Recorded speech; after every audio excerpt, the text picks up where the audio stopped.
Bonjour mes bien-aimés et bienvenue pour ce nouveau partage autour de la parole de Dieu. Le thème que nous abordons cette semaine, c'est qui est le serpent dans ton jardin. Vous vous dites bien que si j'aborde cette thématique, c'est que je vais utiliser le texte de Genèse 3 qui parle de quand le serpent s'est approché de Ève, de la personne vulnérable. On en a déjà parlé à plusieurs reprises pour l'amener à désobéir à Dieu. On va parler aujourd'hui de qui écoutes-tu les conseils, qui te donne des idées, qui te pousse en fait à pécher contre Dieu, à t'éloigner de ta destinée, à faire des choses que tu ne ferais pas en temps normal.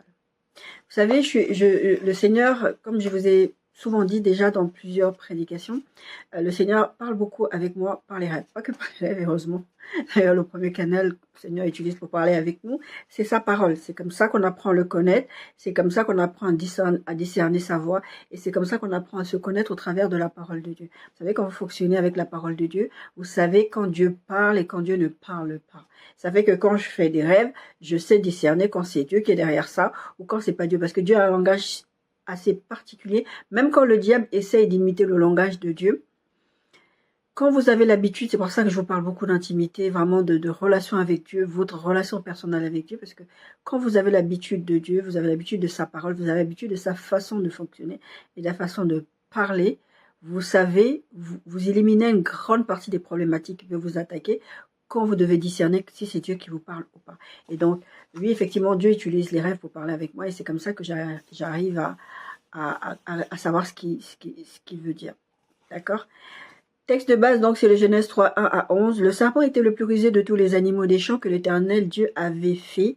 Il dit à la femme, Dieu a-t-il réellement dit?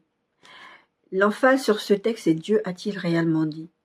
Qui est le serpent dans ton jardin? Quelle est la personne qui vient te dire? On verra les phrases types tout à l'heure du serpent. Quel est le serpent? Quelles sont les phrases types que le serpent va venir te dire? Est-ce que Dieu a réellement dit? Je vous disais, Dieu souvent utilise les rêves pour communiquer avec moi. Et dans beaucoup de rêves, quand le Seigneur essaie de m'avertir qu'il y a des gens dans mon entourage, où il y a des gens qui sont proches ou pas proches de moi, en général, c'est vraiment des gens proches de moi, il va me montrer des serpents. Il va me montrer littéralement des serpents dans le rêve. Et je sais en général, quand le Seigneur me montre ce genre de choses, c'est qu'il est en train de me parler d'une personne en particulier. Et d'ailleurs, quelques exemples, des fois, selon la forme du serpent, selon la couleur du serpent, selon vraiment par exemple, vous allez avoir un serpent qui est deux couleurs mélangées, marron-noir, blanc. De cette façon-là, le Seigneur va vous dire de quelle couleur de peau est le serpent. C'est une petite parenthèse. C'est pas toujours ça. Mais en tout cas, sachez que quand vous allez voir des serpents dans les rêves, c'est vraiment des attaques du mal. Hein. C'est vraiment des personnes que le diable utilise pour vous attaquer. Donc, Dieu a-t-il réellement dit? Est-ce que Dieu vous a vraiment dit ça? Et malheureusement, Ève va tomber dans le panneau parce que elle va lui dire, oui, Dieu a dit qu'on ne mange pas de peur qu'on ne meure. Et c'est pas ça que Dieu avait dit. Parce que le but du serpent, c'est de t'amener à douter, c'est t'amener à penser des choses que, comme je l'ai dit, tu ne penserais pas vraiment. Des choses qui ne viennent même pas dans ta tête. C'est la façon dont Dieu fonctionne aussi. Quand il vient me parler avec vous, et je dis souvent, de toute façon, Satan, il imite Dieu, vous savez, vous connaissez, il se déguise en ange de lumière. Et donc, il va utiliser les méthodes de Dieu pour venir communiquer avec vous, pour vous faire croire que c'est Dieu, comme il a fait avec Job. Et Job, les amis de Job ont pensé que c'était Dieu qui était derrière ça, parce que c'était les méthodes que Dieu utilise pour frapper son peuple, pour punir, pour sanctionner, pour amener à la repentance, d'accord? Donc, il va venir utiliser ces façons de faire pour vraiment vous faire douter, vous amener à vous dire, oh, est-ce que vraiment Dieu a dit? Est-ce que c'est la façon de parler de Dieu? Parce que Dieu, effectivement, il me dirait comme ça. Mais vous allez voir que l'objectif derrière n'est pas celui de Dieu. Vous allez comprendre que derrière, il y a une malice, il y a une duperie, il y a une façon de faire que vous savez, comme je disais, quand vous vous approchez de Dieu, quand vous passez du temps dans sa présence, vous allez discerner très facilement. Le serpent va insinuer le doute dans la tête de Ève et Ève va se dire, effectivement, Dieu a dit ça, mais c'est pas ça que Dieu a dit. Dieu n'a pas dit de peur que vous mouriez. Dieu a dit vous allez mourir. C'était une sentence claire. Et c'est ce qui s'est passé. Je me suis souvent posé la question quand je lisais ce texte. Enfin, maintenant, je me la pose plus parce que j'ai compris. En fait. Je me demandais, mais d'où venait le serpent? Pourquoi le serpent était là? Pourquoi est-ce que Dieu n'a pas empêché le serpent vraiment de parler avec Ève? J'ai vécu une fois une attaque dans mon sommeil où le diable est venu vraiment m'attaquer dans mon sommeil. Et le matin, je me suis réveillée, je vous en ai parlé, je crois, récemment. Je me suis réveillée le matin, j'étais fâchée contre Dieu. J'ai dit à Dieu, mais pourquoi tu permets ça? Attends, moi, je suis bien avec toi, ton pied, mon pied. Et toi, tu laisses le diable venir me causer avec moi comme si c'était mon ami. Pourquoi tu le laisses faire ça? Et le Seigneur me dira, j'étais là. Le Seigneur va nous mettre des fois dans des positions comme il a fait avec Job. Il va nous mettre dans des positions pour qu'on soit attaqué par le diable, pour qu'on puisse déjà gagner en maturité dans le combat spirituel, gagner en confiance en Dieu, vraiment maturer vraiment. Donc, c'est pas parce que Dieu n'intervient pas que vous croyez que vous êtes abandonné, que Dieu n'est pas avec vous, d'accord? Et ça, c'est vraiment le travail du diable de vous faire croire que tu vois, je peux t'attaquer. Si Dieu me laisse faire, c'est que je peux te faire du mal. Je peux vraiment faire quelque chose avec toi. Et vous savez, il a fait ça avec Jésus. Quand il l'a tenté dans le désert, la Bible dit qu'il l'a littéralement transporté pour lui dire, regarde ça, je peux te donner ça si tu m'adores. S'il pouvait faire du mal à quelqu'un, il aurait fait du mal à Jésus. À ce moment, il l'aurait jeté, mais il n'a pas pu. De la même façon, s'il pouvait faire du mal à Job, il aurait fait du mal à Job. Et il ne peut pas. Le serpent, ce qu'il va faire, c'est de venir mettre le doute pour pouvoir vraiment compromettre ta relation avec Dieu. Éden, qu'est-ce que veut dire Éden? Éden, ça veut dire délice, plaisir. C'est ça que c'est la traduction hébraïque. C'est le paradis sur terre. C'est là où tu cultives ta relation avec Dieu. C'est là où, comme je disais, mais Seigneur, j'étais dans ta présence, j'étais bien avec toi. Pourquoi tu permets au serpent de venir me parler? Pourquoi tu permets? Parce que vous savez, la Bible appelle le diable le serpent ancien. D'accord? Donc, le serpent ancien, tout ce que vous voulez, mais quand vous allez commencer à voir les histoires de serpents, vous savez que c'est le diable qui est derrière ça. D'accord? C'est là où tu cultives ta relation avec Dieu, je disais, c'est là où tu te cultives, tu cultives ta carrière. C'est là vraiment, ce jardin d'Éden, c'est là où Dieu te permet d'évoluer, vraiment de cultiver ta personnalité, ton caractère pour ressembler à Christ. Parce que notre but, n'oublions pas, ce n'est pas de recevoir des bénédictions, ce n'est pas de vivre certaines choses, mais c'est ressembler à Christ. On a une mission sur cette terre, j'en ai parlé quand je vous ai parlé sur la série sur le mariage. On a une mission sur cette terre, on a une destinée. Et le serpent, ce qu'il veut, c'est t'empêcher de rentrer dans cette destinée. Ça peut être en sabotant ta carrière, en sabotant ton mariage, en sabotant tes relations familiales, en sabotant ta façon où tu vas vouloir ressembler à Christ dans ton caractère. Par exemple, vous savez, quand vous êtes en train de passer de temps de jeûne et de prière, d'un coup, il se passe un truc dans la journée, vous dites, mais j'étais en train de jeûner et de prier, je comprends pas pourquoi ça arrive. C'est comme ça que le diable fait. Du coup, vous allez avoir envie d'abandonner, vous allez abandonner en vous disant, ouais, mais ça sert à rien, parce que j'ai dit ça, j'ai fait ça, alors que j'étais en plein jeûne et en plein jeûne et en pleine prière. Il va vouloir briser tout ce que Dieu est en train d'essayer de faire dans votre vie. D'accord? Et le jardin d'Éden aussi, c'est un lieu d'épanouissement. D'accord? C'est vraiment là où j'ai dit vous cultivez. Je vous ai parlé jardin, quand je vous ai parlé c'est la série sur le mariage, c'est là où vous cultivez, mais c'est aussi un lieu d'épanouissement. Je vous parlais dans le célibat, aussi dans le mariage, vous devez être épanoui d'abord avant de vous marier. D'accord? Et ce lieu d'épanouissement-là, c'est le jardin aussi d'Éden qui permet ce temps d'épanouissement, ces lieux où vous allez vous épanouir, vous allez grandir, vous allez apprendre à vous apprécier, vous allez apprendre à apprécier vraiment la présence de Dieu. Dieu ne va plus être juste la personne qui vous bénit, il va être votre protecteur, votre tout. Et c'est cet endroit-là où le serpent va venir vous parler, d'accord? C'est un lieu d'apprentissage aussi. J'ai dit maturation. Mais c'est aussi un lieu d'apprentissage. Je vous parlais de caractère de Christ, c'est un lieu d'apprentissage de tout. Dans la présence de Dieu, vous allez apprendre plein de choses. Apprendre, je sais pas, quand le Seigneur m'enseignait par rapport à l'immoralité sexuelle, à un moment, je suis là, je dis, Seigneur, comment tu veux que je tienne le coup et tout, retire-moi le désir et tout. Et le Seigneur va me dire, il y a un don qui s'appelle, un fruit de l'esprit qui s'appelle la maîtrise de soi. Tu dois pratiquer ça. Tu dois l'exercer pour pouvoir grandir. C'est un lieu d'apprentissage. Le jardin d'Éden, c'est là où Dieu va vous enseigner des choses. C'est là où Dieu ne va pas vouloir qu'on vous pollue l'esprit, mais c'est aussi là où le serpent va venir vous parler. Le serpent, ici, je parle du diable, mais des fois le serpent, on va voir ce texte de la Bible qui dit, nous n'avons pas à combattre la chair et le sang. Le serpent, c'est d'abord le diable, donc comme je vous disais, le serpent, etc. Mais ça peut être, c'est surtout les personnes que le diable utilise pour vous atteindre, pour justement vous détourner de votre destinée. Et ça peut être aussi quand il vient parler dans vos pensées. Parce que des fois, comme je dis des fois, vous avez du mal à distinguer la voix de Dieu. Et ça, il n'y a pas 3000 façons de comprendre quand c'est Dieu qui vous parle, ou quand c'est votre chair, ou quand c'est le diable qui vous parle. C'est de passer du temps dans la présence de Dieu. D'accord? Et quand le Seigneur laisse rentrer le diable dans le jardin, c'est parce qu'il a une leçon à vous apprendre. D'accord? Quand on parle de rêve, je vous ferai bientôt une série sur le rêve, je ne sais pas quand encore. Quand on parle de rêve, on va vous dire, et c'est tout à fait ça, il y a 3 sources de rêve. Il y a vous, votre âme, donc ce que vous désirez, qui vont se manifester dans les rêves. Il y a Dieu, donc c'est ce qu'on appelle des rêves divins. On va communément les appeler des songes. Il y a aussi le diable quand il vient vous parler. Et souvent, on va vous expliquer de rejeter quand ça vient du diable, etc. Oui, c'est vrai, il faut rejeter. Il y a des choses que le diable va vous dire dans vos rêves, il faut les rejeter. Il y a des choses que le diable va utiliser pour vous faire manger dans vos rêves, il faut rejeter. Toutes ces choses-là. Mais il y a une chose que le Seigneur m'a appris par rapport aux rêves, c'est qu'il me disait, même quand le diable vient dans les rêves te parler, ça c'était un apprentissage dans le jardin d'Éden, c'est que regarde sa stratégie. Regarde ce qu'il est en train de faire, tu vas comprendre ce qu'il est en train de vouloir faire. Tu vas comprendre là où il essaie de t'attaquer. Il va te montrer des choses sur les enfants, tu vas comprendre qu'il essaie d'attaquer ta maternité, sur les finances, etc. Donc, c'est pas forcément mauvais que le diable ouvre une fenêtre pour laisser le diable t'attaquer comme il a fait avec Job. C'est parce qu'il a une leçon à t'apprendre, c'est parce qu'il a quelque chose à te montrer. Donc, il veut que tu vois quelles sont les stratégies du diable, d'accord? Donc, oui, effectivement, le diable va venir utiliser tous les moyens pour venir s'attaquer à vous. Qui peut être le serpent? Je vous l'ai dit à l'instant, ça peut être n'importe qui. Ça peut être le diable, ça peut être toi-même, il peut t'attaquer dans tes pensées. Je ne dis pas toi-même, genre toi-même, ça vient de toi, c'est le diable, non. C'est vraiment quand il vient, lui, t'attaquer dans tes pensées, tu n'arrives pas à discerner, d'accord? Mais comme j'ai dit, le diable, ça peut être le serpent, ça peut être n'importe qui. Qui peut être le serpent dans ton jardin? Ça peut être n'importe qui.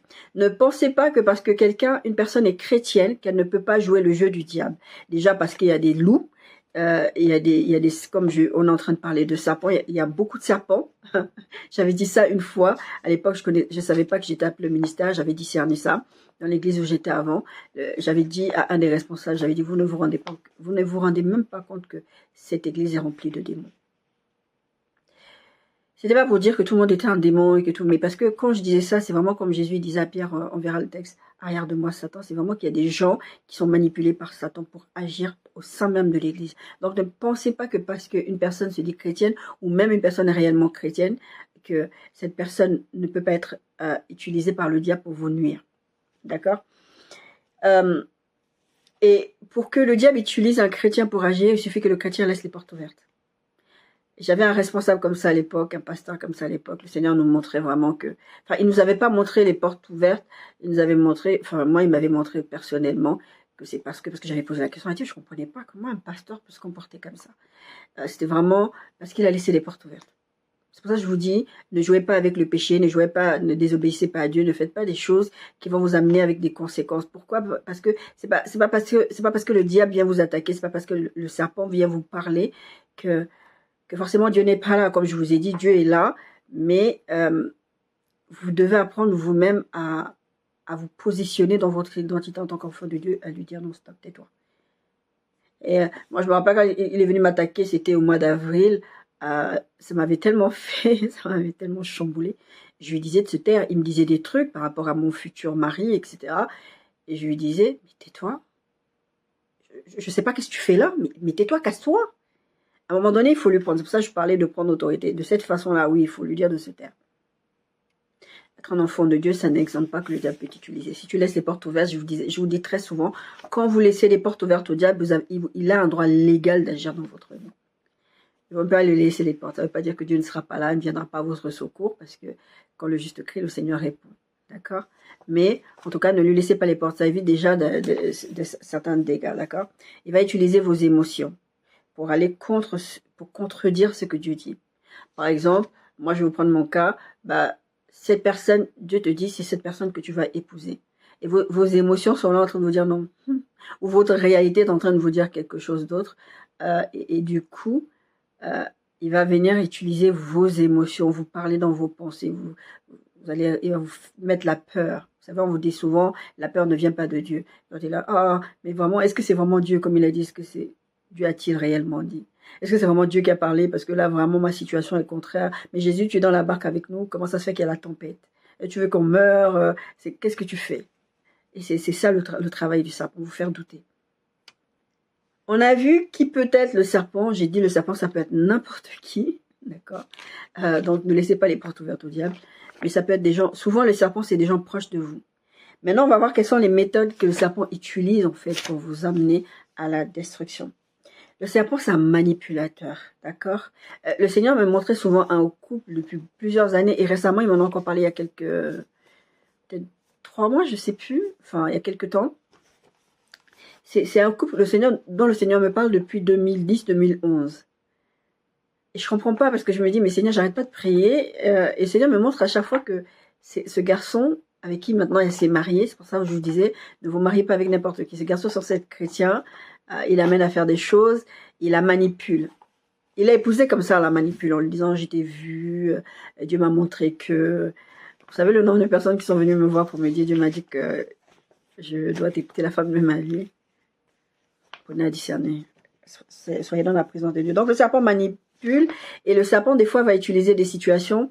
Par exemple, il sait que par exemple vous êtes quelqu'un, c'est pour ça que vous avez besoin de vous maîtriser, vous avez besoin vraiment de développer en exerçant les fruits de l'esprit, la tempérance, la bonté, la bénignité, toutes ces choses-là. Parce que si vous êtes par exemple un caractère un peu colérique, un peu emporté comme ça, comme Pierre l'était, et d'ailleurs Jean l'était aussi, mais Seigneur, puisqu'ils ne veulent pas écouter, on va faire descendre le feu. Il dira ça à Jean. Je pensais que c'était Pierre qui avait sorti cette phrase. Là, je l'ai relu là hier ou avant-hier. J'ai dit, oh, c'était Jean qui avait sorti ça. Ça m'étonne. Je pensais que c'était Pierre, parce que Pierre avait ce tempérament un peu emporté. Donc, des fois, si vous avez un tempérament pas seulement colérique, mais vraiment, vous êtes quelqu'un, vous ne supportez pas l'injustice, vous allez réagir, le serpent va venir vous parler. Le serpent va être cette personne proche de vous qui va vous amener à vous emporter, à poser des actions qui vont vous pousser à la faute. Le serpent, donc, c'est un manipulateur. Il va utiliser la manipulation pour vous pousser à commettre un acte qui va vous coûter cher. Malheureusement, on voit ce côté manipulateur chez les chrétiens, surtout chez certains leaders spirituels. Dieu a dit ça, Dieu m'a dit ça, je vous disais à l'instant, Dieu m'a dit d'épouser, Dieu m'a dit qu'il faut que tu quittes ton mari parce que c'est un autre frère dans l'église que tu dois épouser. Cette nuit, le Seigneur me parlait d'une église qui est une secte en fait. C'est une église, c'est une méga church. J'étais là, je me suis dit, wow. C'est pas la première fois que le Seigneur vient me parler d'une église. Et à chaque fois, je me dis, mais Seigneur, là-dedans, dans ces églises-là, bon, là, cette nuit, j'ai eu moi cette réflexion parce que j'étais sur une autre réflexion.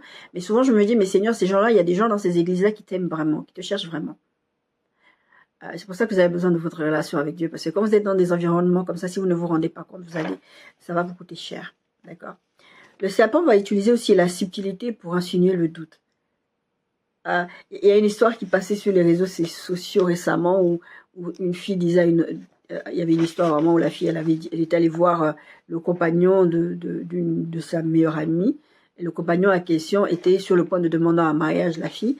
Il va lui dire, mais c'est cool, hein, franchement, que tu es passé outre son passé. Vraiment, parce qu'elle avait un passé un peu... Et le gars, il a tout lâché. Il a quitté la fille, tout ça, parce que l'autre, elle lui dit, ça, c'est un serpent. Ça, il faut que vous ayez conscience qu'il y a des serpents autour de vous. Les serpents, en général, ils sont proches de vous. Et ce que je suis en train de vous faire là, on verra le verset, ce n'est pas pour vous dire soupçonner les gens autour de vous. C'est pour vous dire, encore une fois, chercher la présence de Dieu pour pouvoir discerner, parce que Dieu vous dira. D'accord, on verra ça. Le serpent, donc, il va utiliser, vraiment, tu ne lui as pas, ou tu ne lui as pas pardonné. Il y a mon ancienne meilleure amie qui a dit au pasteur, t'as vu, pasteur, elle ne m'a pas pardonné. Je suis là, mais qu'est-ce que tu racontes? Se réconcilier, ce n'est pas pardonner, d'accord? Ça n'a rien à voir. Je peux t'accorder le pardon sans me réconcilier avec toi. Et elle, c'était, je veux qu'on se réconcilie, je veux que les choses reviennent comme avant. Et le Seigneur m'avait donné un ordre direct en me disant, il faut que tu la remettes à sa place, il faut que tu me remettes à ma place dans ta vie, parce que là, tu l'as mise à ma place. Et c'est pour ça que c'est en train de se passer certaines choses dans ta vie. Elle avait un esprit, je vous ferai peut-être... pas peut-être, je vous ferai probablement un message sur l'esprit de Jézabel, d'accord? L'esprit de Jézabel, c'est vraiment un serpent très particulier, d'accord? Donc, va utiliser vraiment cette façon, pas frontale, parce que des fois le serpent est frontal, mais en général, la Bible dit qu'il était le plus rusé, d'accord? En général, le serpent ne va pas être frontal. C'est très rare que le serpent soit frontal. Il est plutôt subtil, plutôt insinué de doute. C'est ce qu'il va faire, il va utiliser la subtilité. L'autre méthode du serpent, c'est vraiment de se rapprocher de plus en plus de toi. Je vous ai dit souvent, c'est des personnes qui sont proches de vous. C'est vraiment d'être de plus en plus proche de vous pour vous amener à la destruction. Vous amener à perdre ce que Dieu vous a promis. D'accord? Et souvent, qu'est-ce que le serpent fait quand il se rapproche de toi? Il va se rentrer. Moi, cette personne, franchement, elle était rentrée dans ma vie. Je voulais pas, parce que moi, j'étais quelqu'un d'assez réservé. Je voulais pas être amie avec personne. D'ailleurs, j'aimais pas être amie avec des femmes parce que je trouvais que les femmes, c'était des personnes à problème, etc. Bon, après, avec la maturité spirituelle, je comprends que c'est pas un problème de femme, c'est un problème de l'être humain, d'accord? Mais, en tout cas, le serpent va se rapprocher de toi. Et pourquoi le serpent veut se rapprocher de toi? Parce qu'il va prendre des infos sur toi pour détruire ton couple. Par exemple, tu vas dire, tu penses que c'était, enfin, comme je vous dis, la personne va vraiment se rapprocher de vous pour avoir des informations sur ton couple, comment ça se passe à la maison avec tes enfants, monter tes enfants. Moi, c'est arrivé avec moi, ça, avec ma mère. Il y a une personne qui était je pense qu'elles sont toujours proches de mes parents parce que j'ai plus de contact. Et cette personne, en fait, elle allait dire à ma mère des choses sur moi. Donc, peut venir détruire votre foyer en vous montant contre votre époux, en vous montant contre vos enfants, en vous montant contre votre famille, même votre patron, en vous faisant dire des choses sur votre patron. Ah, tu vois, moi, le patron, il est comme ça, il est comme ça. Et ça, c'est le serpent, il va faire ça. Et vous allez dire, vous aussi, vous allez commencer à vous confier. Et le serpent va utiliser ça pour aller dire au patron, ah, non, mais elle est pas quelqu'un de constante, elle veut pas rester dans ce travail. Moi, c'est un truc que je dis souvent à ma sœur. Tes collègues, c'est pas tes amis. D'accord? C'est pas tous des serpents, hein, faut pas être suspicieux. Mais il y a des gens, ils sont comme ça dans votre entourage. Et il y a des serpents, en fait, qui sont là pour détruire votre foyer parce qu'ils veulent votre place. Et ça, c'est très, très compliqué. Si vous ne faites pas attention, je vous disais dans la série sur le mariage, protégez votre foyer. Les serpents, il y en a partout. D'accord?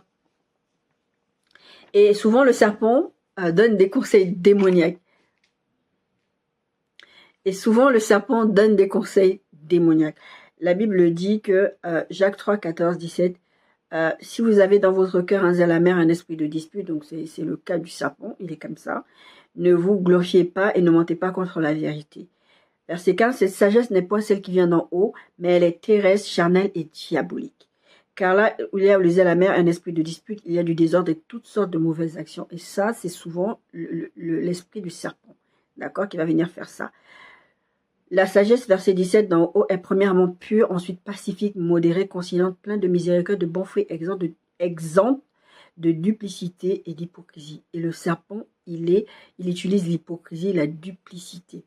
Il y a une histoire que j'écoutais, je crois, la semaine dernière ou la semaine d'avant sur TikTok. Et il y avait, j'en ai parlé, je crois, sur la série sur le mariage. Et il y avait un jeune homme, en fait, sa meilleure amie, c'était sa collègue. Il était très, très ami avec sa collègue. Et il y avait une histoire aussi de couleur de peau là-dedans. Je ne vais pas rentrer là-dedans, mais en fait, le but, c'est qu'ils étaient meilleurs amis, ils étaient très, très proches. Et ce garçon a eu une promotion, d'accord? Et la meilleure amie, en plein milieu de la réunion, ils étaient en train de dire, voilà, lui, il a eu la promotion et tout, là, il est devenu chef, etc. Elle s'est levée, elle s'est énervée. Non, même avant de se lever, elle a dit pourquoi il a eu la promotion. C'était censé être son meilleur ami, elle était censée être heureuse pour lui. Mais elle s'était rapprochée de lui, elle était proche de lui. Comme on dit, garde tes ennemis plus près de toi que tes amis. D'accord? Il y a cet adage. Il est trop drôle, cet adage. Et donc, du coup, il est parti voir la fille et c'était vraiment, il a discuté avec elle, mais pourquoi t'es pas contente, quoi? Enfin, on est censé être des amis. Le serpent, c'est ça. Il va vouloir se rapprocher de vous, il va donner il va se rapprocher de vous, donner des conseils démoniaques, etc. L'histoire de Absalom, vous savez, le fils de David qui a voulu usurper son trône. Vous savez que l'histoire d'Absalom, elle commence avec une histoire de, je crois son frère, ouais, c'était Amnon, ouais. Amnon va désirer leur sœur. Parce que David avait plusieurs époux, donc ils étaient demi-frères, demi-sœurs, comme on dirait, d'accord? Et à un moment donné, il va désirer une de ses sœurs, Dina, je crois que c'était Dina. Et Dina, en fait, c'est sa sœur. Et qu'est-ce qu'il veut? Il veut juste coucher avec elle. Il a un désir tellement ardent vis-à-vis d'elle qu'il va chercher des solutions pour pouvoir l'avoir. Et là, son cousin ou le cousin de son père, de David, je sais plus qui, en fait, quelqu'un de proche de lui, qui est un serpent, d'accord, qui va lui dire, écoute, ce que tu vas faire, tu vas lui dire que tu es malade, elle va te préparer à manger, et comme ça, tu vas la faire venir, et comme ça qu'elle va te préparer à manger, tu vas faire ce que tu veux avec elle. C'est comme ça que lui, Amnon, il va violer Dina. Et c'est ça qui va mettre la colère à Absalom, et Absalom va tuer Amnon, etc. Même chose Achitophel, le conseiller de David. Vous savez, quand Absalom a usurpé le trône, il s'est mis du côté d'Absalom. Bah, il allait où il avait son intérêt, d'accord? Et à un moment donné, il va dire à Absalom, si tu veux vraiment faire du mal à ton père, tu sais quoi? Tu prends toutes les femmes, parce que David est parti, a fui, parce que bah, son fils avait usurpé le trône, etc. Il va lui dire, si tu veux faire mal à ton père, tu couches avec toutes ces femmes à la vue, au-dessus de tout le monde. C'est démoniaque. Le texte qu'on a lu dans l'impudicité, la semaine dernière, on a vu qu'à un moment donné, l'apôtre Paul va dire, il y a une telle impudicité au milieu de vous que certains qu'on n'en trouve pas chez les païens, que certains parmi vous-même, il y en a parmi vous qui couchent avec la femme de leur père. Absalom a fait ça pour faire du mal à son père. D'accord? Donc, vous avez des conseillers comme ça, des gens comme ça dans votre entourage, qui sont des serpents, qui ont des conseils diaboliques. Ça, c'est pour attirer la malédiction vers vous. Moi, je disais, j'ai une de mes sœurs avec qui je suis plus en contact pour l'instant. Et elle venait chez moi, elle avait toujours quelque chose à dire sur les parents. Ouais, c'est comme ça, des choses. Et je lui disais, mais tu fais pas ça chez moi. Parce qu'en faisant ça chez moi, je suis complice de toi, spirituellement parlant. Et je vais prendre des choses sur la tête et je peux pas tolérer ça. Devant Dieu, je peux pas tolérer ça. Et ça, c'est des comportements que, en tant qu'enfant de Dieu, on doit prendre position. Ne pas tolérer certaines choses parce que ça, c'est diabolique. Vous prenez des malédictions sur vous de cette façon-là en acceptant que le serpent vienne parler avec vous. Moi, j'ai des personnes qui m'ont reproché dans ma vie en me disant, ouais, quand on essaie de te parler d'une personne, ça veut pas dire que je le fais jamais. Ça veut dire que dans ma personnalité, avec l'apprentissage, dans le jardin d'Éden, avec Dieu, avec la croissance, la maturité aussi spirituelle, j'évite de faire ça. Ça veut pas dire que je le fais jamais, mais j'évite de faire ça, de parler des autres. Parler, j'aime pas. D'ailleurs, quand je parle des autres, c'est vraiment parce que ça me concerne. Parce que je suis dedans d'une façon ou d'une autre. Ou quand j'essaie d'expliquer un témoignage ou quelque chose. Mais c'est très rare que je vais critiquer quelqu'un pour critiquer. Je pense même pas comme ça de mémoire. Ça peut arriver. Et j'ai eu ce reproche de, ouais, c'est pas cool parce que quand on essaie de te raconter quelque chose, voilà, tu veux pas écouter. Et le Seigneur m'a dit l'année dernière, par rapport à une situation comme ça, tes oreilles, c'est pas des poubelles. Et le serpent prend vos oreilles pour des poubelles. D'accord? Une autre histoire qu'on va trouver dans le livre de 1 roi 21, c'est l'histoire de Akab, Jézabel et Naboth. Le roi, il est roi. Il a des terres, il a des biens, il est roi, d'accord, roi d'Israël.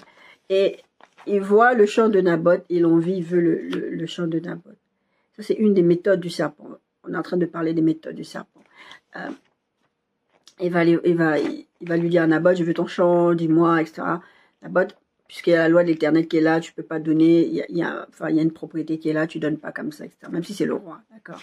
Parce que Dieu est plus haut que le roi. Dieu, c'est le roi des rois, d'accord? Le Seigneur des seigneurs. Et donc, il va lui dire ça, et il va pas être content. Au lieu de, à la limite, se disputer avec Naboth, qu'est-ce qu'il va faire? Il va aller voir sa femme Jézabel. La Bible va dire à un moment donné que Akab, en fait, non content de faire tout ce que Dieu lui interdisait, vraiment de désobéir à Dieu, la pire des choses qu'il ait faites, c'est d'épouser Jézabel. La Bible dit ça, clairement. Donc faites attention aussi à avec qui vous mariez. Les serpents de vos vies, je ne l'ai pas mis dans mes notes, mais les serpents de vos vies peuvent être vos conjoints. Plus c'est proche, mieux c'est pour la destruction. D'accord? Et donc Akab, il va se plaindre le soir comme ça, dans leur lit, il va se plaindre à Jézabel, ouais, Naboth. Et Jézabel va monter tout un plan pour pouvoir détruire Naboth pour récupérer ce champ-là. Elle va faire avec le sceau du roi, avec la signature du roi, le sceau du roi. Pas la signature, mais vous savez, les sceaux. Je ne sais pas comment expliquer ça. Vous savez, c'était des tampons qui sont utilisés même encore aujourd'hui. Même vous allez chez le médecin un tampon. Eux, ils avaient un truc très particulier à l'époque. Elle va utiliser ça pour faire des lettres, pour pouvoir l'accuser, faire des faux témoignages. Et la Bible dit dans le Deutéronome 5, 20, c'est 21, c'est vraiment les 10 commandements. Tu ne porteras point de faux témoignages contre ton prochain. Tu ne convoiteras point la femme de ton prochain. Tu ne désireras point la maison de ton prochain, ni son champ, ni son serviteur, ni sa servante, ni son meuf, ni son âne, ni aucune chose qui appartienne à ton prochain. Je vous ai donné l'exemple des deux collègues là. Elles convoitaient la place. Et je vous ai aussi dit un tout petit peu, des fois, c'est la personne convoite votre conjoint, votre conjointe, convoite votre place. Le Seigneur m'a montré dans un rêve une fois que une personne très proche de moi, serpent, va aller voir mon futur époux. Et à ce moment-là, dans mon rêve, on n'est pas mariés, je crois. Et va lui dire, pourquoi tu veux l'épouser, elle? Pourquoi est-ce que elle aurait le droit de se marier? Il faut que tu couches avec moi parce que elle n'a pas le droit de se marier. Pourquoi est-ce qu'elle serait la seule dans cette famille à se marier? Parce qu'il y a très peu de personnes qui sont mariées dans ma famille. Mais à se marier, avoir un mariage réussi, c'est ce qu'elle va dire dans le rêve.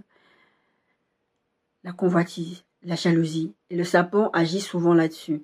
Pourquoi le serpent ancien s'en est pris à Ève? Parce qu'il avait été chassé du ciel. Je vous dis très souvent, le diable, c'est un rageux. Il a fait ça parce qu'il avait la rage. Quand le diable nous regarde, il voit en nous des viles créatures, des rien du tout. Et comment ça se fait que Dieu nous aime au point que il veut nous sauver, au point qu'il est parti mourir à la croix? Parce que lui, il a fait une petite bêtise de rien du tout, on l'a chassé du ciel. Donc lui, ce qu'il va faire, c'est vous détruire. Et il va utiliser ces tactiques serpentiques. Je sais pas si ça se dit comme ça. Donc, l'envie, la jalousie, le diable, ce sont des portes ouvertes pour que le diable vienne utiliser ces traits-là chez vous pour pouvoir détruire quelqu'un d'autre. Ne soyez pas le serpent dans la vie de quelqu'un. D'autres exemples, la Bible va parler dans 1 Chronique 21:1, Satan se leva contre Israël et excita David et faire le dénombrement d'Israël. David va se lever un matin comme ça, pouf! Oh, je crois qu'il faut qu'on sache combien d'hommes on a. Et Dieu va se fâcher contre ça. Pourquoi? Parce que pourquoi tu as besoin de compter les gens? Tu n'as pas besoin de compter, faire le dénombrement. Pareil, Matthieu 16, 21, 23. Satan va entrer dans Judas Iscariote, d'accord? Job, pareil. Quand Dieu va parler avec Satan, il va dire, Job va dire à, enfin, Job, le serpent, le diable va dire à Dieu, ne l'as-tu pas protégé, lui et sa maison, Job 1, 10, 11, et tout ce qui est à lui, tu as béni l'œuvre de ses mains et ses troupeaux couvrent le pays. La jalousie, l'envie, et le vouloir détruire ce que Dieu est en train de faire. Mais étends ta main, touche à tout ce qui lui appartient, et je suis sûr qu'il te maudit en face.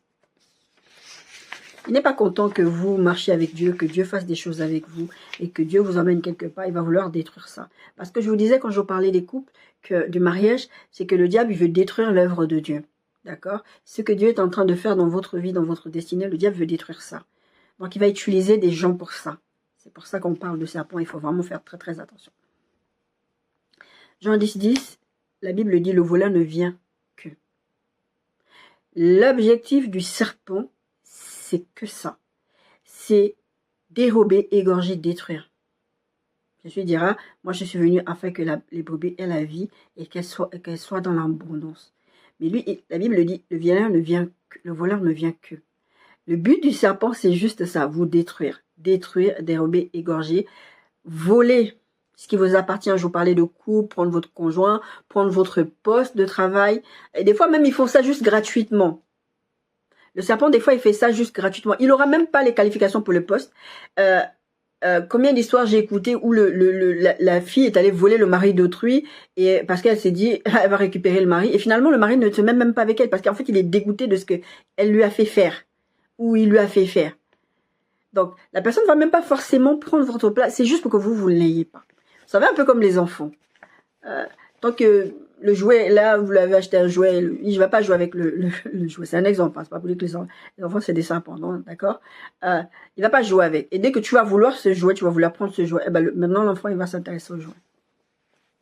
Le serpent fonctionne comme ça. Ça, c'est encore une des méthodes du serpent. Et 2 Corinthiens 2:11 nous dit, nous ne devons pas laisser l'avantage à Satan, parce que nous n'ignorons pas ses desseins, donc celui de dérober, égorger, détruire, vouloir voler, égorger, mais vraiment tuer et détruire. D'accord? Vous détruire. Et Luc 22, Jésus va dire à Pierre, Simon, Simon, Satan vous a réclamé pour vous cribler comme le froment. Mais j'ai prié afin que ta foi ne défaille pas. Et son objectif, c'est vraiment de vous entraîner dans le mal, de vous faire du mal. Quelles sont les phrases types du serpent? C'est des exemples. Ça ne veut pas dire que forcément toutes les phrases que je suis en train de vous dire, c'est que forcément en face de vous, vous avez un serpent.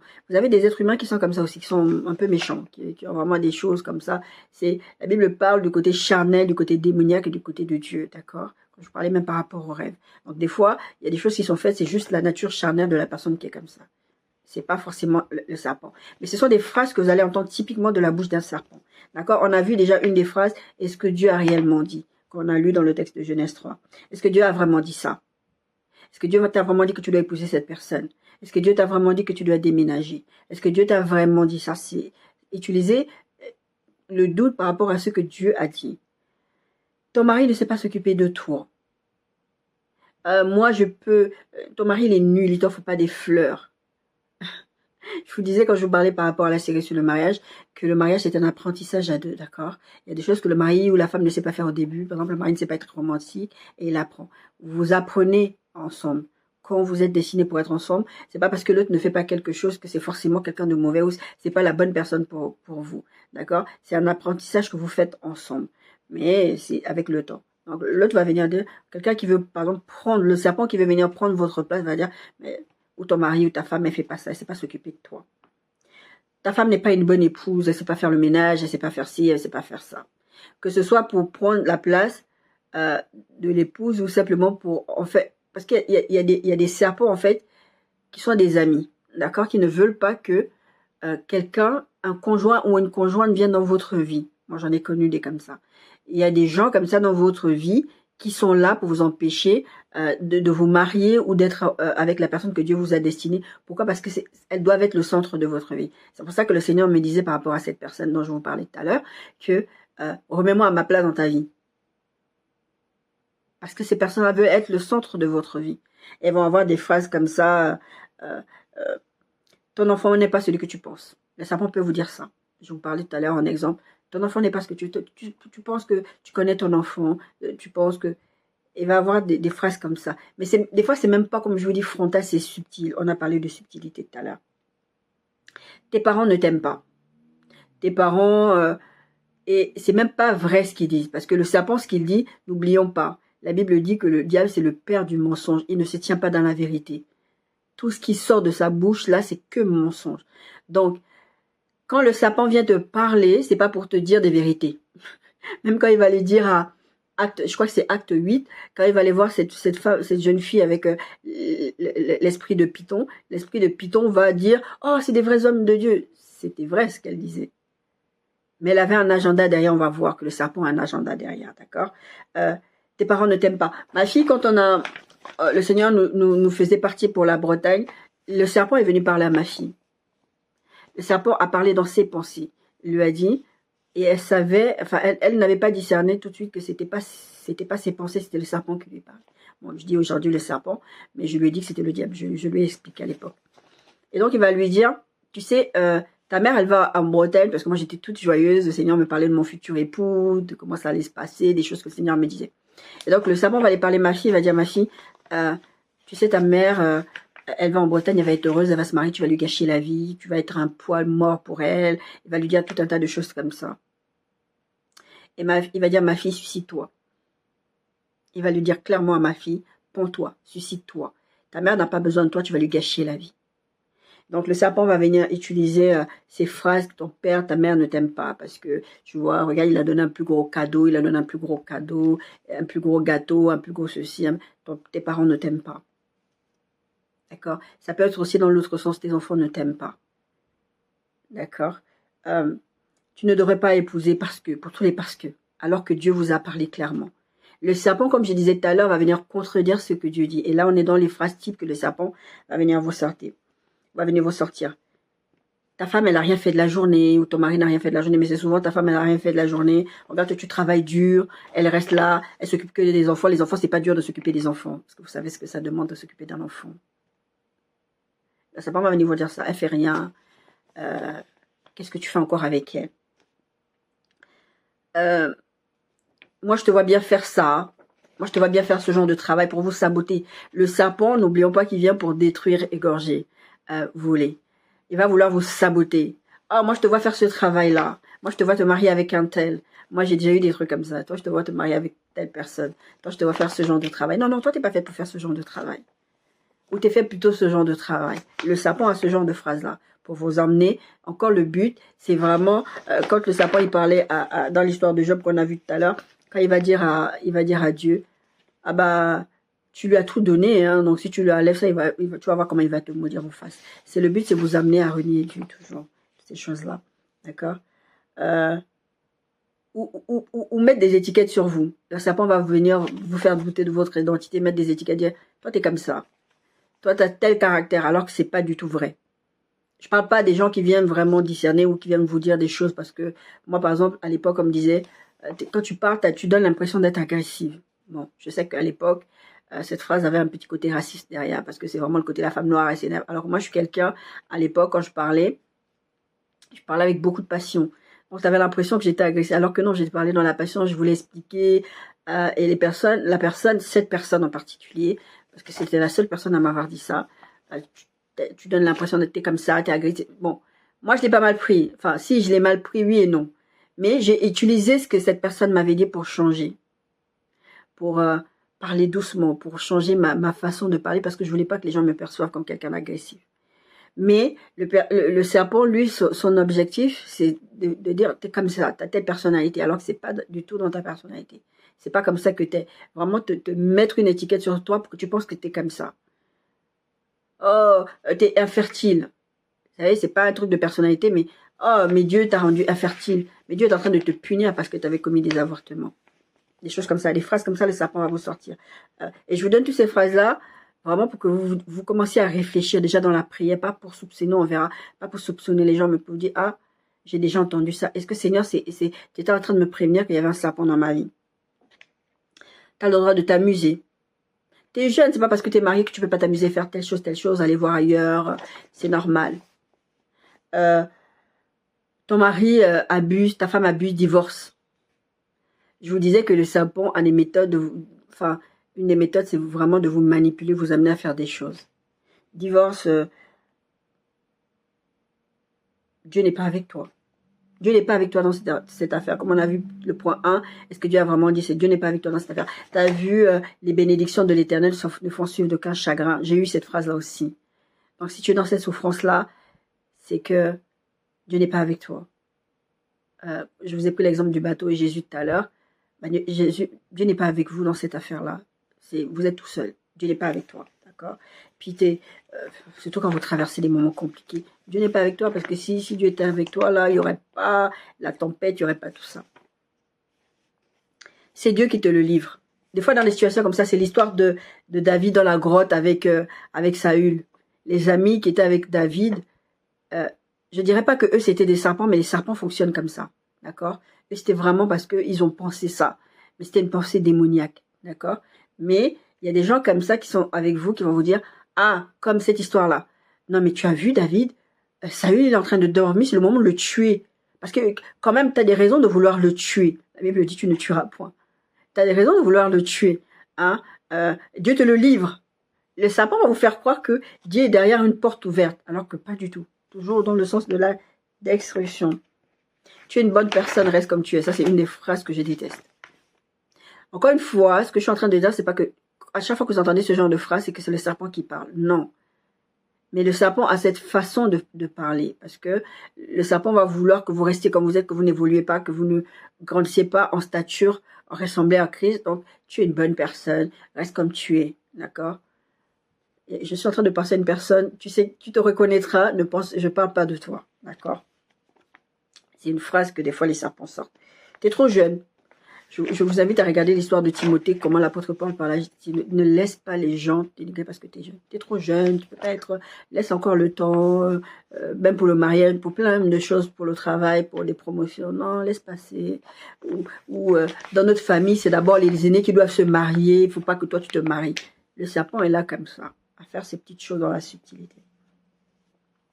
Ou des fois, les serpents aussi, ce sont des personnes dans votre entourage qui vous encouragent à vivre une vie de débauche. Qui vont vous encourager des fois, ça peut être...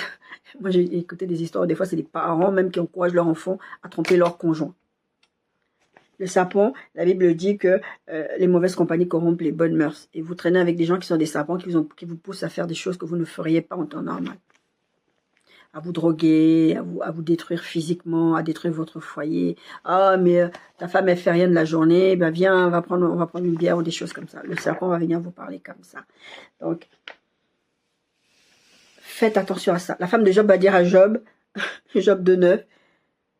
Tu demeures ferme dans ton intégrité, maudit Dieu, il meurt. Mais, franchement, là, dans la situation, là, qu'est-ce que Dieu a fait pour toi? En fait, c'est ça que ça veut dire. Qu'est-ce que Dieu a fait pour toi? Le serpent,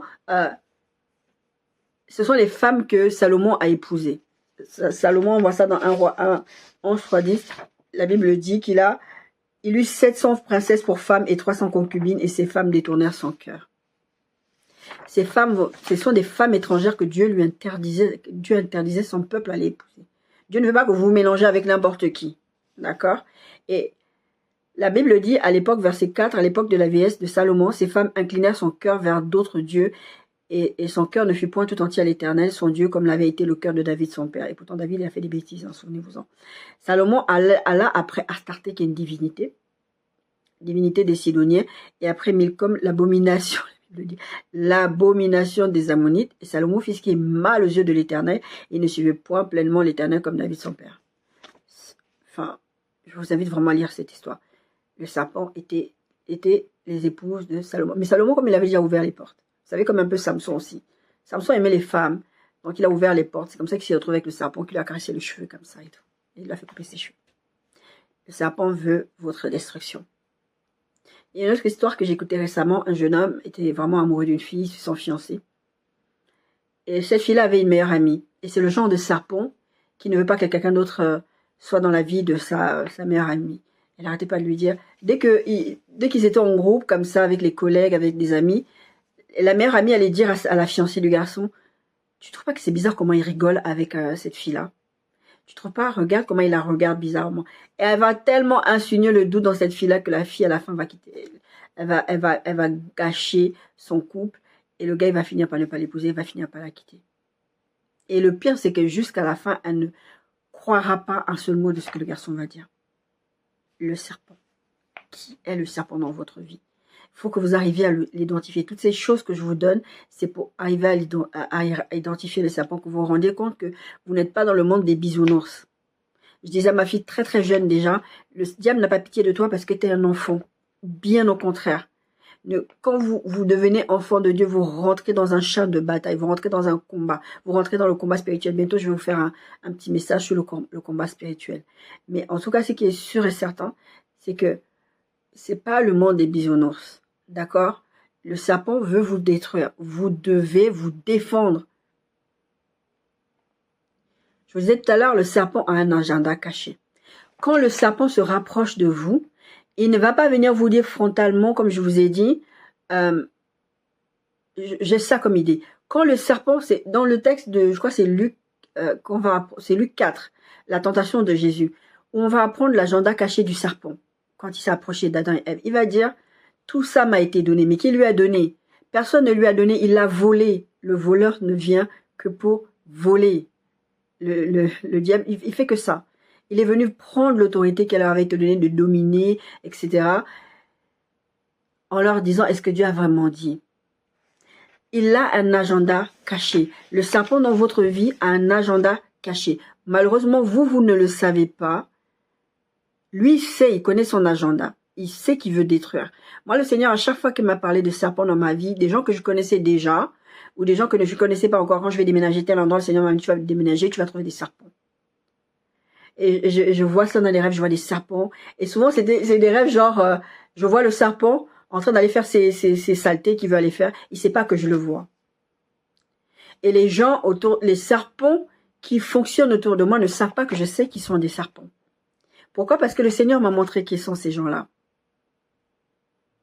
Vous avez besoin, et je n'arrêterai pas de le dire, on va en parler un tout petit peu, vous avez besoin d'intimité avec le Saint-Esprit, vous avez besoin d'être cultivé de votre relation avec Dieu, vous devez être dans la présence de Dieu, ne pas laisser le serpent vous influencer. Le serpent viendra. Il y a une chose que j'ai pas mis dans mes notes, le serpent viendra. D'accord?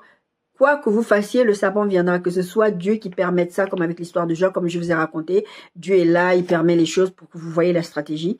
Mais le serpent viendra. Arrêtez de croire que parce que vous êtes des enfants de Dieu, Dieu est votre protecteur, il est votre bouclier, que le serpent ne viendra pas. Vous devez vous attendre à ce que le serpent vienne. Je dis souvent aux gens, ça fait longtemps que ça m'est pas arrivé, mais quand je me retrouvais marraine de baptême de quelqu'un, je disais souvent à ces personnes-là, vous allez subir des attaques beaucoup plus violentes que d'habitude parce que vous allez vous baptiser. Le serpent viendra. Il faut vous prémunir. Il a un agenda. Donc, il faut vous protéger contre ça. Son agenda principal, encore une fois, c'est de vous faire empêcher de rentrer dans votre destinée, vous faire louper vos bénédictions. J'ai parlé de mariage, j'ai parlé de plein de choses, des choses que Dieu veut vous donner. Parce que la Bible dit, Dieu dit qu'il a des projets de bonheur et non de malheur pour vous donner un avenir et de l'espérance. Le serpent veut que vous soyez désespérés. Et surtout que vous soyez dépendants de lui. D'accord? Dieu te prévient des activités du serpent. Par des rêves. Job 33, 14, 18 dit « Dieu parle cependant tantôt d'une manière, tantôt d'une autre, et l'on n'y prend point garde. Il parle par des songes, par des visions nocturnes, car les hommes sont livrés à un profond sommeil. Quand ils sont endormis sur leur couche, alors il leur donne des avertissements et met le sceau à ses instructions, afin de détourner l'homme du mal et de le préserver de l'orgueil, afin de garantir son âme de la fausse et sa vie du coup du glaive. » Dieu veut vous protéger. Quand Dieu va utiliser les rêves pour vous parler, il n'y a pas que les rêves. Il a dit, le texte dit, Dieu parle tantôt d'une façon, tantôt d'une autre. Donc ça peut être par les rêves, par sa parole. Je vous ai dit, à force de lire la parole de Dieu, d'être dans la présence de Dieu, de passer du temps à faire des exercices spirituels jeunes, c'est pas une option pour un enfant de Dieu. C'est une façon de vider votre ventre, de vous détourner des choses qui vont faire du bien à votre corps, à votre âme, pour pouvoir vous concentrer sur Dieu. Et Dieu va vous parler. Donc, il peut utiliser les rêves, il peut utiliser sa parole. Vous allez vraiment affiner votre perception, votre discernement. Il peut parler par des amis, il peut parler par votre leader spirituel, par vos leaders spirituels, par des pasteurs, des prophètes. Il peut parler parfois par des inconnus, même des fous. Dans la Bible, Dieu a parlé à travers la bouche d'un âne. La Bible dit que si vous ne louez pas Dieu, ces pierres-là peuvent louer. Ils disent aussi, Dieu peut faire de ces pierres des descendants d'Abraham. D'accord? Dieu peut utiliser n'importe quel moyen pour vous parler. Donc, Dieu va vous prévenir des activités des serpents. Et le problème, c'est que vous n'allez pas faire attention. Le problème de ne pas faire attention, c'est quoi? C'est que, et moi j'ai vécu cette expérience-là plusieurs reprises, c'est que, comme les serpents, c'est des personnes qui sont souvent proches de vous, ou qui se sont vraiment rapprochés de vous, qui sont rentrés dans votre intimité, dans votre cercle très restreint. L'image que vous avez de la personne et ce que le Seigneur vous montre dans le rêve, vous avez du mal à faire la corrélation et vous avez du mal à l'accepter. Moi, quand le Seigneur me parlait, par exemple, de cet ami et de ce pasteur et plusieurs autres personnes, je me suis dit, c'est pas possible. Le Seigneur me dira, en me parlant de quelqu'un de très proche, cette personne a un esprit de python. Quand le Seigneur vient vous dire ces choses-là, c'est pas pour que vous preniez des décisions. Des fois, c'est pour vous protéger dans le sens de couper les ponts. Vraiment, éloignez-vous. Et des fois, c'est pour vous demander de prier parce qu'encore une fois, on n'a pas à combattre la chair et le sang. D'accord? Dieu va vous prévenir des activités du serpent. Je ne sais pas si vous avez conscience que Dieu peut vous faire voir des réunions de sorciers.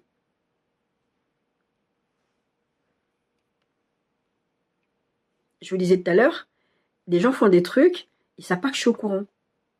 Vous allez me dire, ouais, mais c'est parce que tu es appelé au ministère de prophète, c'est pour ça que Dieu... Non, c'est parce que je suis un enfant de Dieu. Je cherche la présence de Dieu, donc Dieu, vous savez, il va vouloir détruire, Dieu va vouloir détruire Sodome et Gomorrhe, et l'ange s'apprête à partir, et va dire, cacherai quelque chose à Abraham. Abraham avait une telle intimité avec Dieu, que Dieu va dire, non, je ne peux pas lui cacher ça. Quand vous êtes l'ami de Dieu, quand vous êtes l'intime de Dieu, par le Saint-Esprit, il ne va pas vouloir vous cacher des choses.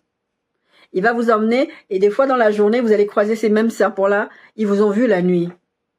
Ils vont se mettre à vous détester, ils vont se mettre à vous faire la guerre, ils vont se mettre à essayer de vous saboter en plein jour, publiquement, vous humilier, faire des tas de choses. Parce qu'ils ont vu que vous les avez vus. Dieu va vous permettre de voir ces choses-là. Dieu va vous montrer les activités du serpent. Et comme je disais, la difficulté, c'est souvent que ces serpents-là ont d'autres comportements dans la journée. Vous savez, comme les pervers narcissiques. Les pervers narcissiques, c'est des personnes qui sont là en train de vous détruire au quotidien, en train de vous faire croire que vous êtes fou, vous êtes folle. Et en fait, ils sont en train de vous détruire. Et devant tout le monde, toute la famille, tous les gens vont dire, mais non, c'est toi qui n'es pas bien, parce que ce gars-là est gentil, cette fille-là est gentille. Les pervers narcissiques, c'est comme ça. Le serpent, c'est comme ça qu'il fait. D'accord?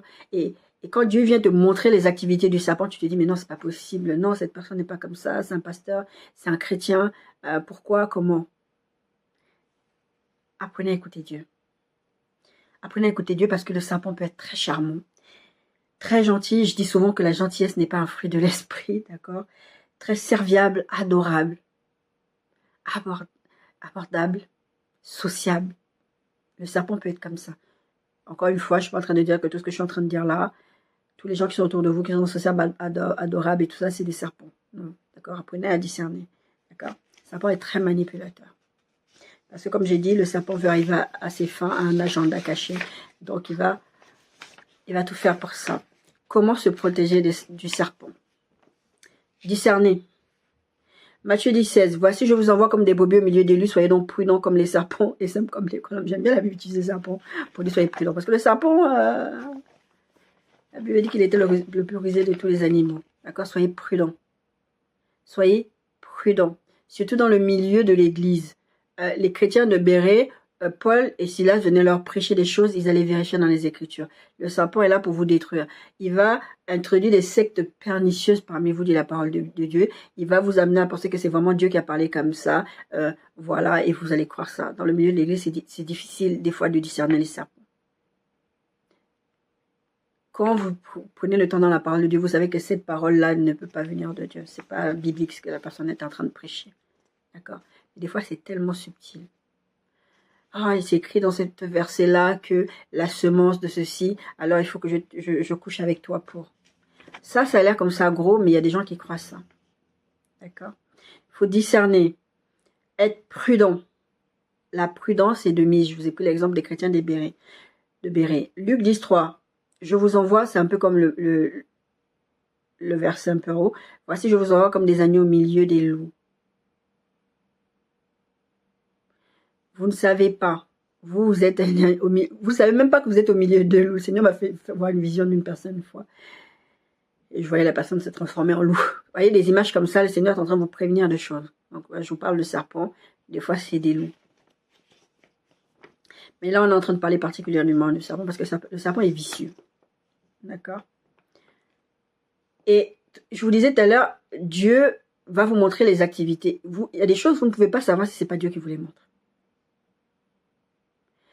Il y a le discernement, mais aussi quand le Seigneur vous montre franco, comme je vous disais, des fois le serpent, c'est pas des fois, systématiquement le serpent a un autre comportement. Donc vous allez douter que c'est un serpent ou pas. Et Dieu va vous montrer ces activités-là. Donc vous devez discerner. Et parfois ça arrive, moi ça m'est arrivé.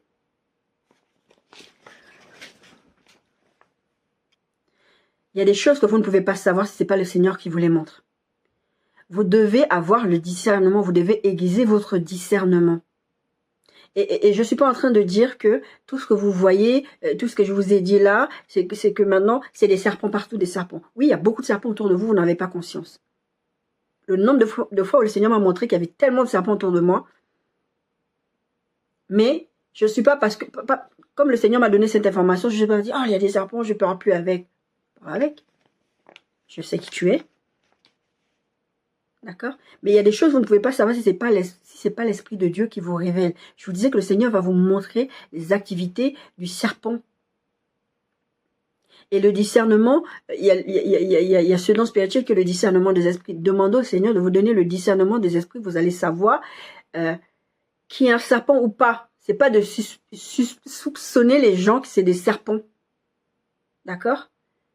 Parce que quand vous avez le discernement des esprits, vous pouvez discerner quand c'est l'Esprit de Dieu qui est derrière, quand c'est votre chair, c'est-à-dire l'Esprit de l'homme, ou quand c'est le serpent, ou quand c'est le diable qui vous parle. Le discernement des esprits, c'est pas de soupçonner le mal. Et le discernement des esprits m'a permis de me rendre compte qu'il y avait une personne comme ça, qui avait quelqu'un dans son entourage, qui était vraiment méchant, qui avait commis des abus sur cette personne, qui avait été vraiment méchante, qui lui avait fait vraiment beaucoup de mal. Et on se croise comme ça dehors un jour comme ça. Et cette personne, la personne, je l'ai sur place, elle n'arrive pas à réagir, elle est tellement en état de choc que la personne lui parle, elle répond assez que ça, mais en fait elle ne voulait pas. Moi je connaissais pas cette personne-là, mais physiologiquement, je me suis mis à être en colère contre cette personne que je ne connaissais pas. Ce n'était pas une suspicion de quelque chose parce que je n'avais aucune idée de qui c'était cette personne, puisqu'elles avaient l'air de parler tranquillement parce que moi je m'étais éloignée. Mais il y avait une colère. Et quand la personne m'a dit qui c'était, avant même que la personne me dise c'était qui cette personne, j'ai dit, je peux pas t'expliquer, mais cette personne m'a énervée, j'avais envie, j'étais tellement en colère. C'est quand elle va m'expliquer la situation. Donc des fois vous allez avoir une réaction physiologique. Le discernement des esprits peut fonctionner comme ça. Vous allez avoir une réaction physiologique. Le discernement des esprits peut se faire voir dans un rêve, comme je vous ai dit, Dieu va vous montrer dans les rêves. D'accord? Et le discernement des esprits, c'est pas discerner que les mauvais esprits. Comme j'ai dit, le discernement des esprits, vous allez discerner l'esprit de Dieu, le diable, et aussi vous-même, votre âme, d'accord? L'esprit de l'homme. Donc, la Bible dit, 1 Corinthiens 13:5, l'amour, la charité, elle ne fait rien de malhonnête, elle ne cherche point son intérêt, elle ne s'irrite point, elle ne soupçonne point le mal. Le fait d'avoir le discernement des esprits, c'est un don spirituel, ça ne veut pas dire que vous allez vous mettre à soupçonner. Comme je vois des fois dans certaines vidéos, sous certaines vidéos, tel est un faux prophète, ou telle personne, elle a trompé son conjoint, ou telle chose s'est passée, et les gens sautent dans les commentaires, le Seigneur m'avait déjà parlé par rapport à ça, les personnes sautent dans les commentaires pour dire, moi je ne sentais pas cette personne, mais vraiment je la sentais pas, vraiment il y avait un truc qui me dérangeait chez elle. Ça c'est soupçonner le mal, ça ce n'est pas un discernement des esprits. Ça peut arriver que vous ayez le discernement, mais le discernement, déjà, il ne se manifeste pas forcément comme ça. Et en fait, c'est ce que tu en fais de ce discernement-là qui compte. C'est pas juste là, cette personne, je ne la sentais pas. Ça m'est arrivé de ne pas sentir les gens, et c'était vraiment le discernement des esprits, comme je l'ai dit. D'accord? Mais comment tu te comportes après? Parce que ces personnes-là sont manipulées. On a parlé de la manipulation du serpent. D'accord? Elles sont manipulées. Et le truc, c'est que vous avez besoin vraiment de cette intimité avec Dieu pour pouvoir savoir à qui vous avez affaire. Parce que des fois, c'est le serpent qui est en face de vous. Des fois, c'est quelqu'un d'immature. C'est quelqu'un d'immature. Des fois, c'est quelqu'un qui passe par une phase dans sa vie qui fait qu'elle va avoir certains comportements et vous allez croire, non, ça c'est le serpent. Non. Vous devez apprendre à discerner, comme je l'ai dit. Comment se protéger du serpent? On a dit qu'il fallait apprendre à discerner.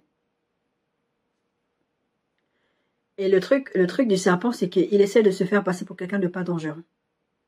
Le serpent est très dangereux. Moi, il y a des rêves que j'ai vus, je vous en parlais un peu tout à l'heure, où le Seigneur me montrait le serpent en train d'agir, et le serpent faisait semblant. J'ai eu plusieurs fois, c'était des serpents. Une fois, j'ai eu un crocodile ou un alligator, je sais plus. Il faisait semblant d'être mort. Et l'Esprit de Dieu me disait dans le rêve, c'était une symbolique, bien sûr. L'Esprit de Dieu me disait dans le rêve, il n'est pas mort, il fait semblant d'être mort. Et il fait semblant, en fait, de se laisser attacher. C'était une histoire de corde. Il fallait que je trouve la bonne corde. C'était quelqu'un d'autre qui avait attaché. Et la personne attendait le bon moment. Enfin, l'alligator, attendait le crocodile, le serpent, ce que vous voulez, attendait le bon moment pour attaquer. Et quand le Seigneur me montre dans les rêves, les serpents, en fait, si tu ne vois pas que... Si le Seigneur ne te montre pas visuellement que c'est un serpent, s'il te montre vraiment la personne, tu ne sauras pas. Si c'est pas Dieu qui te révèle, tu ne sauras pas. Tu ne sauras pas, il faut vraiment discerner. Parce que le serpent est très dangereux, il se fait passer pour quelque chose de dangereux. J'ai vu des fois dans un rêve où le serpent, en fait, vraiment littéralement, c'était le serpent dans le rêve, je sais que ça représentait une personne, ça enroulait vraiment comme s'il était mort. Vous savez, allez voir l'image d'un serpent mort, vous verrez son comportement, ou les serpents qui font semblant d'être morts. Ça existe vraiment, les serpents qui font semblant d'être morts. Et les serpents faisaient ça dans le rêve. Pour pas montrer qu'il est dangereux. Et il est dangereux. Le serpent est très dangereux. Parce qu'encore une fois, le serpent est là pour te détruire. Le serpent est tellement dangereux, il va utiliser tous les moyens qu'il jugera nécessaires pour arriver à ses fins. D'accord? La deuxième chose, comment se protéger du serpent, on a vu en premier le discernement, protéger son cœur. Proverbe 4, 23 à 24, 26, 27, garde ton cœur plus que toute autre chose, car celui de lui viennent les sources de la vie. Vous devez garder votre cœur. Les mauvaises choses qui vont venir, surtout quand le serpent vient parler dans votre pensée. Écarte ta bouche de la fausseté, éloigne tes lèvres les détours, considère le chemin par où tu passes et que toutes les voies soient bien réglées. Le serpent, lui, il aime les chemins tortueux. Il aime la fausseté, il aime le mal, il aime l'hypocrisie, comme on a vu tout à l'heure. N'incline ni à droite ni à gauche et détourne ton pied du mal. Deutéronome 4, 9. Prends garde à toi et veille attentivement sur ton âme tous les jours de ta vie. C'est tous les jours. De peur que tu n'oublies les choses que tes yeux ont vues et qu'elles ne sortent de ton cœur, enseigne-les à tes enfants. Moi, j'ai enseigné à ma fille et je l'enseigne encore aujourd'hui. Elle a 18 ans. Pardon, et aux enfants de tes enfants. Faut le transmettre. Parce que le serpent, c'est pas pour rien que la Bible l'appelle le serpent ancien. Il est là avant votre création. Il est là avant votre naissance. Il a un champ d'action tellement élevé. Il connaît les hommes. Il sait comment les hommes fonctionnent. Il va utiliser les hommes. Donc, vous devez vraiment transmettre ça pour que les enfants n'oublient pas. Pour qu'ils sachent aussi, non seulement avoir ce discernement, mais aussi garder leur cœur. Je ne veux pas ouvrir mon cœur au mal. Comme je disais tout à l'heure, ne pas ouvrir les portes, c'est ça aussi. Je ne veux pas ouvrir mon cœur au mal pour que le serpent puisse venir à travers, se servir de moi. Parce que comme j'ai dit tout à l'heure, ne soyez pas les serpents dans la vie des gens. D'accord? Parce que c'est vrai, quand on prêche ce genre de message, vous allez penser à d'autres personnes. Mais je vous avais prêché sur ce message, je disais, est-ce moi? Des fois, essayez de voir si vous, parce que l'envie, la jalousie, plein de choses, vous désirez, vous convoitez ce que l'autre a. Est-ce que vous n'êtes pas le serpent dans la vie de l'autre? Est-ce que vous n'essayez pas de saboter la vie de quelqu'un d'autre? D'accord, je n'ai pas mis dans mes notes, mais c'est important quand même que vous remettiez en question devant le Seigneur. D'accord? Rester intime avec le Saint-Esprit, c'est le numéro 1 même. C'est ce que je dis depuis le début. Soyez intime avec le Saint-Esprit. Vraiment, étudiez la parole, méditez la parole, lisez la parole de Dieu à la lumière du Saint-Esprit. Parce qu'il y a des choses que vous allez voir dans la parole de Dieu. Quand vous allez être confronté au serpent, vous allez comprendre, ah, ça c'est le serpent. Très souvent, quand j'interprète les rêves, c'est comme ça. Parce que je dis, ah tiens, j'ai vu ça dans la Bible. La Bible a telle histoire. D'accord. Proverbe 3, 5 à 8. Confie-toi à l'Éternel de tout ton cœur, ne t'appuie pas sur ta sagesse, reconnais-le dans toutes tes voies et il aplanira tes sentiers. Cherchez l'intimité avec Dieu, comme ça il va aplanir vos sentiers, il va vous montrer les stratégies comme on a vu du serpent.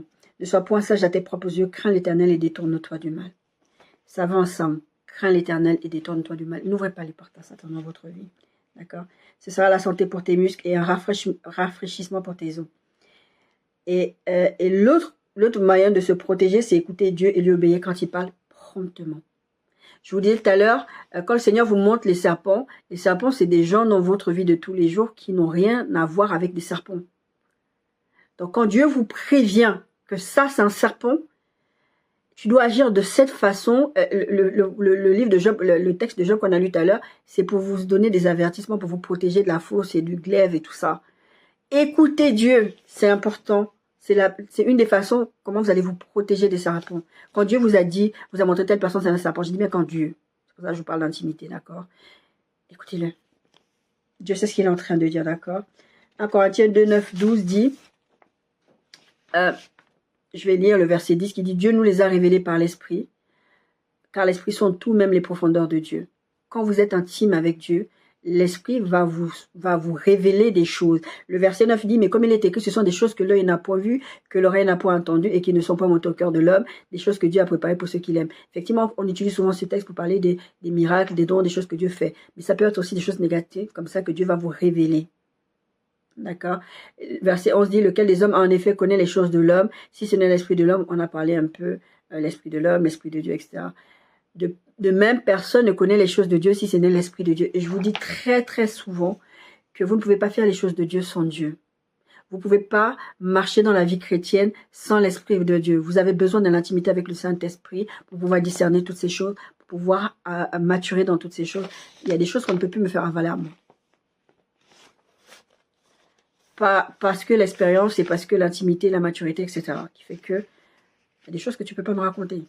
Je sais voir. D'accord? L'autre moyen, c'est rester ferme sur ce que Dieu dit, même quand la réalité est très difficile. Je vous disais, il y a quelqu'un qui vient me dire, ouais, les bénédictions de l'Éternel se font sur comme aucun chagrin parce que ce que tu es en train de vivre là, c'est pas de Dieu. Je vous dis des conseils démoniaques. D'accord? Et vous allez croire que cette personne part de la part de Dieu parce que la personne va mettre des versets bibliques dedans. Vous allez croire que c'est quelque chose qui vient de Dieu alors que ça ne vient pas de Dieu. Vous devez vous attacher. Quand Dieu vous a parlé, vous êtes intime avec Dieu. Quand Dieu vous a parlé, vous a donné quelque chose, il vous a donné une promesse. Attendez fermement cette promesse. Que ce soit vos émotions, que ce soit quand le serpent vient parler dans vos oreilles. Et vous dites, mais est-ce que Dieu a réellement dit? Est-ce que ceci? Est-ce que Dieu... Attachez-vous à ce que Dieu vous a dit. C'est une des raisons dont vous allez vous prévenir des paroles du serpent dans votre vie. Au reste, Ephésiens 6, 10, 18, au reste, fortifiez-vous dans le Seigneur et par sa force toute puissante. Revêtez-vous de toutes les armes de Dieu afin de pouvoir tenir contre les ruses du diable. Et va nous parler des armes de Dieu. Verset 13 dit, c'est pourquoi prenez toutes les armes de Dieu afin de pouvoir résister dans les mauvais jours et tenir ferme après avoir tout surmonté. Tenir ferme face au serpent. Parce que le serpent va venir vous faire douter. Si tu es vraiment fils de Dieu, demande à ces pierres de se transformer en pain. Tenez donc ferme et à vos reins la vérité pour ceinture. Et l'autre verset, il dit beaucoup de choses, mais la vérité pour ceinture, c'est important parce que le serpent ne se tient pas dans la vérité. D'accord? Le chose, c'est le bouclier de la foi. Donc, je vous ai dit là, de rester ferme sur ce que Dieu dit. C'est ça la foi.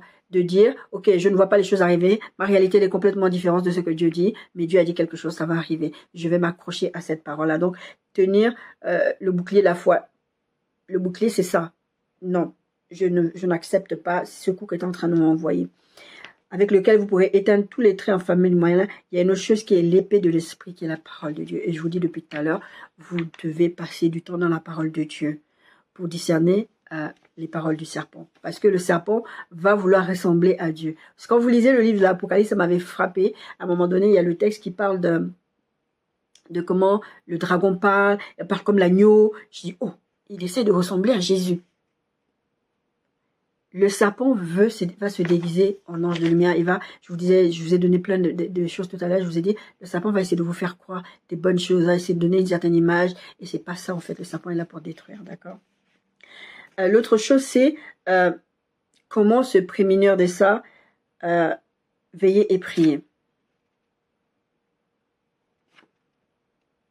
Il y a aussi autre chose, pour rester ferme sur ce que Dieu a dit, c'est l'exemple des espions. Dieu va dire il va dire à Moïse, envoie des espions, parce que voilà, allez voir la terre que je vous ai promis, Canaan, ça. Ils vont y aller, ils vont prendre, ouais. Et il y a des paroles démoniaques qui vont venir, qui vont dire, et ceux-là, c'est des serpents. Et Dieu va se fâcher contre eux, Dieu va frapper. Ils vont dire, ouais, là-bas, il y a des géants, c'est des trucs négatifs qu'ils vont dire, au lieu de s'accrocher à ce que Dieu dit. L'autre chose, c'est veiller et prier. Veillez et priez. Marc 14, 38, veillez et priez afin que vous ne tombiez pas en tentation. L'esprit est bien disposé, mais la chair est faible. Veillez et priez. Je vous ai parlé de la méditation de la parole de Dieu, toutes ces choses-là, le discernement. Veillez et priez, c'est important. Gardez votre âme là dans la prière. Quand vous passez du temps à prier, c'est parler avec Dieu, communier avec Dieu, communiquer avec Dieu. Dieu va vous parler. Cache quelque chose à Abraham. Veillez et priez pour que vous ne tombiez pas en tentation, pour que le serpent ne puisse pas vous dire des choses qui vont vous dire, il va vous dire, est-ce que Dieu a réellement dit? Vous allez dire, ah oui, c'est vrai que, parce que quand même, vraiment, ma réalité ne ressemble pas à la vérité, à ce que Dieu a dit. Veillez et priez. Jérémie 17, 5, 10, ainsi par l'Éternel, maudit soit l'homme qui se confie dans l'homme, qui prend la chair pour appui et qui détourne son cœur de l'Éternel. Mais le verset 10 dit, moi l'Éternel, j'éprouve les cœurs, je sonde les reins pour rendre à chacun selon son dessein. Dieu éprouve les cœurs, il sonde les reins. Veillez et priez aussi pour empêcher le serpent d'agir dans vos pensées. C'est pour que Dieu sorte des choses de vous qui ne doivent pas être là, pour que le serpent ne vienne pas utiliser vos pensées. Le psaume 139, 23, 24 dit, sonde-moi, ô Dieu, et connais mon cœur, éprouve-moi et connais mes pensées. Regarde si je suis sur une mauvaise voie et conduis-moi sur la voie de l'éternité.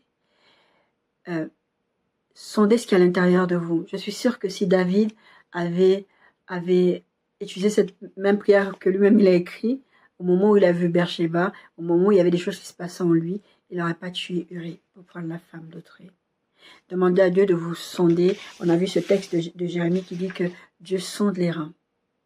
Demandez à Dieu de vous sonder, de regarder ce qui est en vous. Est-ce que Seigneur, j'ai trop d'envie?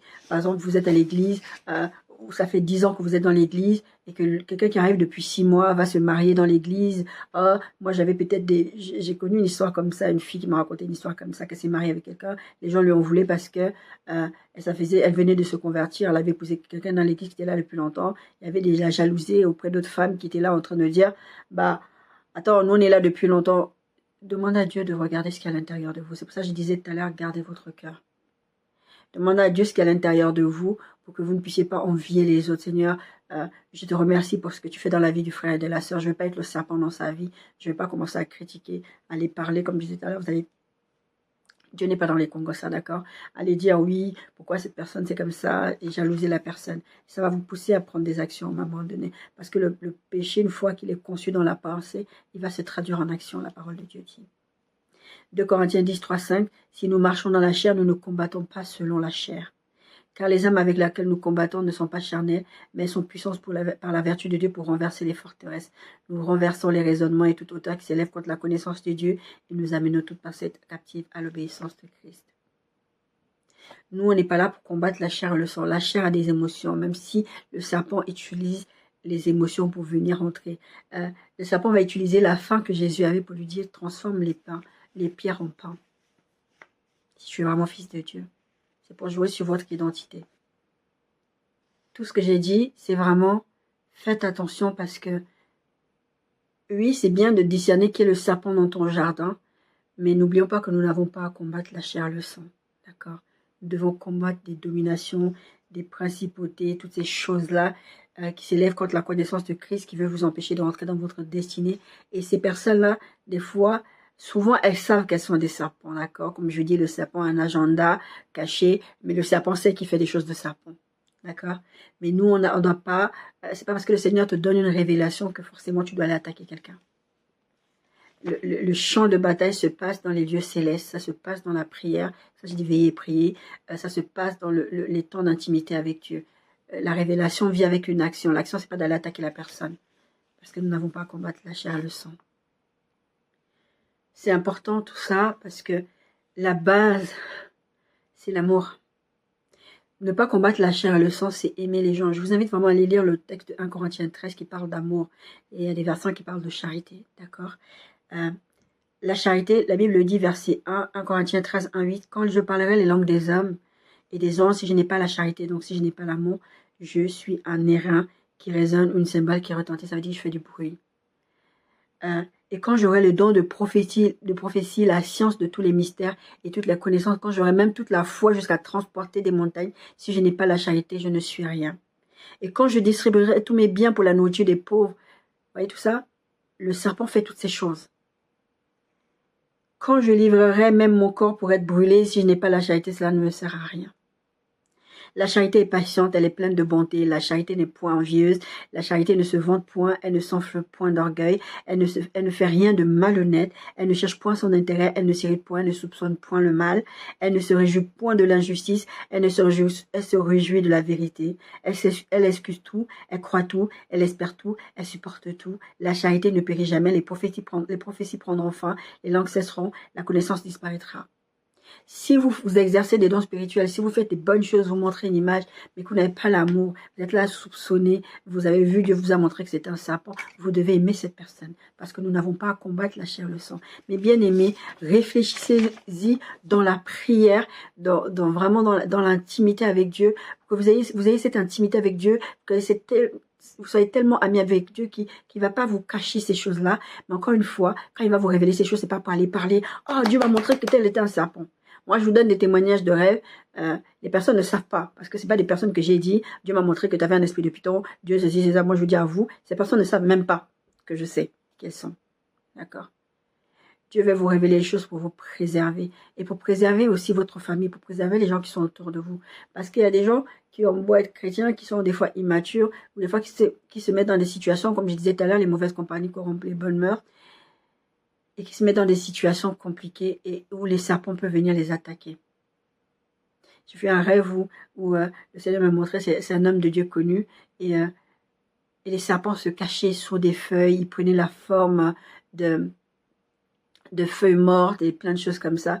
Et le Seigneur me montrait vraiment cette agglomérat de serpents, ces serpents qui venaient de toutes parts et personne ne les voyait, il n'y a que moi qui les voyais. Donc moi, c'était comme si j'avais une vision spéciale, mais ça fait partie c'est parce que je suis appelée au ministère de prophète. Et le Seigneur me montrait en fait tous ces serpents qui venaient et les gens ne les voyaient pas.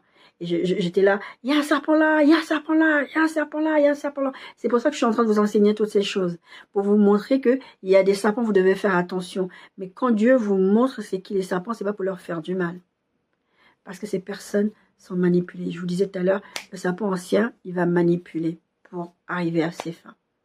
Et bien aimé, que le Seigneur vous accompagne, que le Seigneur vous aide à mûrir dans votre discernement et que le Seigneur vous aide à comprendre à qui vous avez affaire. Parce qu'il y a des gens à qui vous confiez vos vies, vous confiez les trésors de vos vies, qui sont des serpents qui sont là pour vous détruire. Et vous ne devez pas laisser, nous ne devons pas laisser le diable l'avantage car nous n'ignorons pas ses desseins. Soyez bénis.